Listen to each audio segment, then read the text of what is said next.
मिसळवाडी गावाच्या जलाशयामध्ये बुडीत असलेलं ते पद्मावती देवीचं मंदिर आहे. पद्मावती देवीच्या मंदिराची भव्यता आपल्या लक्षात येईल की या ठिकाणी मुख्य प्रवेशद्वाराचा भाग असावा. या ठिकाणी 2 बुरुजाचा भाग दिसतोय. त्याच्या 2 बुरुजांच्या उंच उंच तट असावे आणि तटाची दोन्ही बाजूला सुद्धा लांबी बऱ्यापैकी आपल्या लक्षात येते. त्यानंतर मंदिराचा मुख्य प्रवेशद्वाराचा भाग सुरू होतो. समोर मंदिराच्या पद्मावती देवीच्या समोर असलेला नंदी आहे. नंदीचं असताना आपल्या निदर्शनास येते. त्याच्या आसपास छोटी मंदिरं 2 असावीत असा कयास आहे, कारण अजून त्याच्या चांगल्या शेळा अस्तित्वामध्ये आहेत. आणि त्यानंतर मग या मंदिरामध्ये आपण प्रवेश करतानाचा भाग बघू शकतो. आज अस्तित्वात असलेली छोटी छोटी मंदिरं मात्र आज पडक्या अवस्थेत आहे. मात्र हे जलाशयाचं पाणी बऱ्यापैकी कमी झाल्यानंतर हा सगळा भाग आपल्या दृष्टीपथास पडतो. त्यानंतर आपण मंदिराच्या मुख्य प्रवेशद्वाराकडे जायला सुरुवात करूया. त्यानंतर नदीचं दर्शन घेऊया, पद्मावती देवीचा आशीर्वाद घेऊया आणि या उरलेल्या या मिसळवाडी गावातल्या 8 घरांसाठी सुखशांती समाधान मिळावं अशा प्रकारची आपण प्रार्थना करूया. आता आपण पद्मावती देवीच्या मंदिरामध्ये प्रवेश करूया. प्रवेश करत असताना छोटे छोटे दगड आपल्याला दृष्टीस पडतात. शिळा, या शिळावर अतिशय चांगली कलाकुसर केलेली आढळते. प्राचीन देवतांच्या मूर्तींचा आकार याच्या दृष्टीपथास येतो आपल्याला. आणि नंतर मंदिराच्या मुख्य प्रवेशद्वारामध्ये आपण सुरुवात करूया. या समोर आहे कुंड आहे. या कुंडामध्ये पाणी घेऊन देवदेवतांना आंघोळीसाठी पाणी साठवलं जात असावं. देवदेवतांच्या मूर्ती दिसतात याच्यामध्ये. प्राचीन कलाकुसर त्या कलाकारांना खरं तर अतिशय मानलं पाहिजे आपण, कारण इतकी वर्ष झाल्यानंतर सुद्धा अजून मूर्तींचे आकार स्पष्टपणे आपल्या लक्षात येत आहेत. देवदेवतांच्या विविध प्रकारच्या आकार आपल्या लक्षामध्ये येत आहेत. कारण हिंदू संस्कृती जगाच्या पाठीवरची एक प्राचीन संस्कृती म्हणून आज या पद्धतीचा अभ्यास केला जातो. आणि त्याचं मुख्य कारण असं असावं की श्रद्धा प्रत्येक माणसाच्या मनामध्ये रुजली जाते. त्यानंतर माणूस या श्रद्धेपोटी अनेक गोष्टी चांगल्या करण्याच्या सन्मार्गाला लागतो.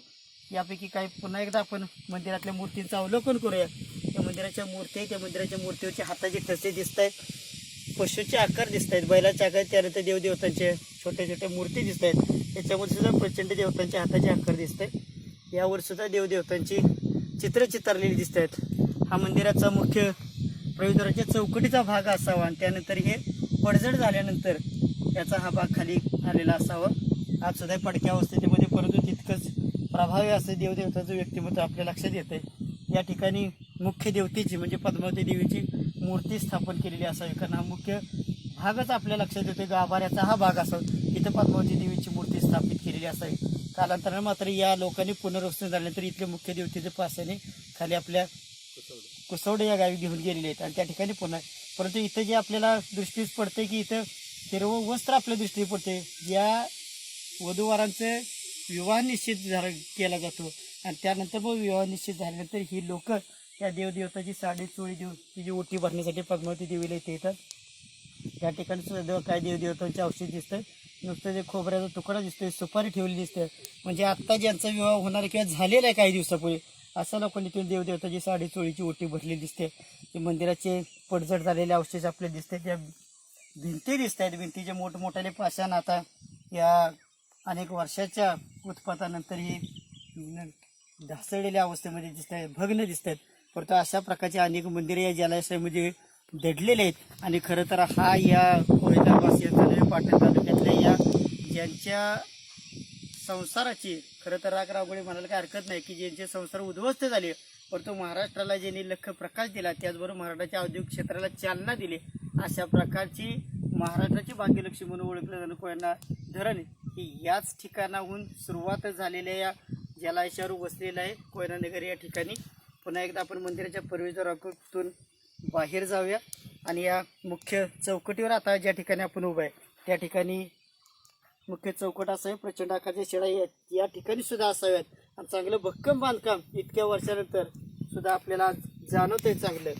आणि यानंतर या मंदिराच्या बाहेर आपण पडूया आणि कोयना जलाशयाचा आपल्याला हा जो विस्तीर्ण परिसर दिसतो, हे विस्तीर्ण जलाशयाकडूनच या पाण्याचा प्रवाह जातो, तो हेळवाकच्या बाजूला जातो. आणि त्यानंतर मात्र अनेक गावं त्या ठिकाणी विस्थापित झाली, पुनर्वसित झालेली गावं आपल्याला दृष्टीपथास येतात.